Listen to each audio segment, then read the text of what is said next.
ये छठ पूजा की मॉर्निंग की क्लिप है, जहाँ सूर्य को अर्घ देने के लिए हम लोग सब छत पे आ गए हैं। यहाँ मैं डुबकी लगा रही हूँ। मेरे पतिदेव ने बहुत ही मेहनत करके बहुत ही अच्छे से छत को पूरा डेकोरेशन किया था, और ये टंकी में इन्होंने डेकोरेट करके और पानी इसमें भर दिए थे, जो बहुत सुंदर लग रहा था। उतना कैमरा पे नहीं दिख पा रहा है जितना अच्छा लग रहा था। और इसमें गंगा जल डाल दी थी मैं, और 5 बार डुबकी लगा ली थी। और सुबह में जितने भी फल फ्रूट्स जो प्रसाद के लिए चढ़ाए जाते हैं, शाम का अलग होता है और सुबह का अलग होता है। सुबह फिर चेंज करते हैं, और सूप जो होता है वो वही होता है। तो मैं 2 सूप यानी जोड़ी सूप से अर्घ देती हूँ।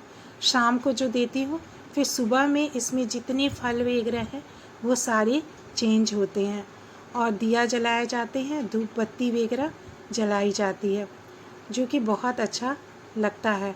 और यहाँ मैं सूर्य भगवान का आराध्य करके उनके नाम का नमन कर रही हूँ। छठी मैया सबकी मनोकामना, सबकी इच्छा को पूर्ण करें और सबके बच्चों को स्वस्थ रखें, क्योंकि ये महापर्व जो होता है ये बहुत ही नियम और बहुत ही श्रद्धा के साथ किया जाता है। छठी मैया सबके जीवन में स्वस्थ और कुशल सभी को रखे। और यहाँ जो मेरी दोस्त जी लोग जो आई हुई थी, वो सब दिया वगैरह जला दी थी, और सूप में जो भी घी वगैरह डालना था वो लोग कर रही थी, क्योंकि मैं तो जल में खड़ी हो गई थी, तो वो लोग देख रही थी। ये पर्व ऐसा है कि अकेले कभी नहीं किया जा सकता। आप बाकी कुछ पर्व हैं जो अकेले मना सकते हैं, लेकिन ये पर्व ऐसा है जिसमें बिना सहयोग के नहीं हो सकता। क्योंकि मैं बता रही हूँ जैसे कि मैं जल में खड़ी हूँ, तब तक सूप में जो भी दिया वगैरह है वो सब मेरी फ्रेंड ही देख रही है, शाम को भी और सुबह में भी। और फिर जब सूर्य भगवान निकल गए तो फिर अर्घ देने की तैयारी होती है। और इस व्रत में सिंदूर का बहुत ही महत्व होता है। ये सिंदूर नारंगी रंग का होता है, जो कि नाक पर से लगाया जाता है। और हमारे यहाँ चावल के आटा और कितनी जगह रागी का या दूसरे आटा का भी इस्तेमाल किया जाता है, लेकिन हमारे परिवार में चावल के आटे का यूज़ किया जाता है। जितने भी प्रसाद होते हैं सब में चावल के आटे और सिंदूर ये लगाते हैं हम लोग, गन्ने वगैरह पे भी लगाते हैं।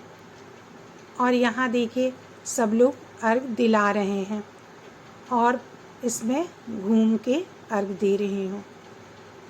और हमारे सामने छत पे भी छठ पर्व हो रहा था, उधर भी अर्घ दिलाया जा रहा था, जो कि हमारे छत से दिख रहा था बच्चों को और इनको।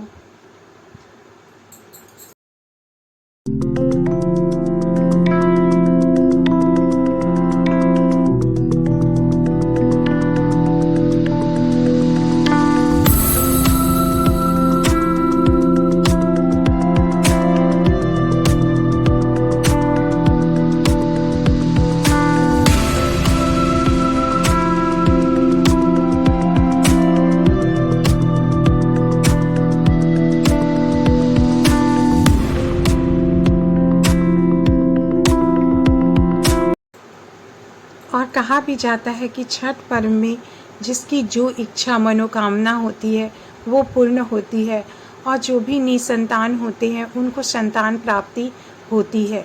छठी मैया जो हैं वो पार्वती जी का ही छठा रूप है, और इस पर्व का बहुत ही महत्व होता है। छठी माता जो हैं वो सभी के संतान को स्वस्थ और कुशल रखे, क्योंकि हर माता पिता चाहते हैं कि उनके बच्चे जहाँ भी रहें स्वस्थ और कुशल रहें। और यहाँ मेरी जो दोस्त है वो अर्घ दिलाकर सूप को रख रही है। इस तरह करके सभी लोग मदद कर रहे हैं, और ये छठ पर्व को पूरा करने में सबका सहयोग रहता है, क्योंकि ये अकेले की वश की बात नहीं है। और ये है कि छठी माता भी शक्ति देती है अंदर से, जिससे कि इस व्रत का पालन अच्छी तरह से हो जाता है। और यहाँ जल से निकलने के बाद गीले वस्त्र में ही यहाँ अर्घ देने के बाद हवन करते हैं। ये उपले हमारे यहाँ गोईठा बोला जाता है, उसको और आम की लकड़ी छोटी सी उसे तोड़ के मैं डाल के और हवन कर रही हूँ। ठंड से मेरे पूरे हाथ वगैरह जो है वो लग रहा है जैसे जम गया है। और यहाँ जब पूजा हो गया उसके बाद काम हो जाता है प्रसाद बांटने का। यहाँ मैं प्रसाद बांटने और ये 2 डिब्बे में ठेकुआ रखी हूँ। मैं ड्रेस चेंज कर ली हूँ और जो भी है प्रसाद बांटने का काम में लग गई हूँ। और यहाँ 2 नींबू बड़े बड़े से थे जिनको काट के अचार लगाने के लिए मैं तैयार कर रही हूँ। और आज का यही ब्लॉग ख़त्म करती हूँ। जय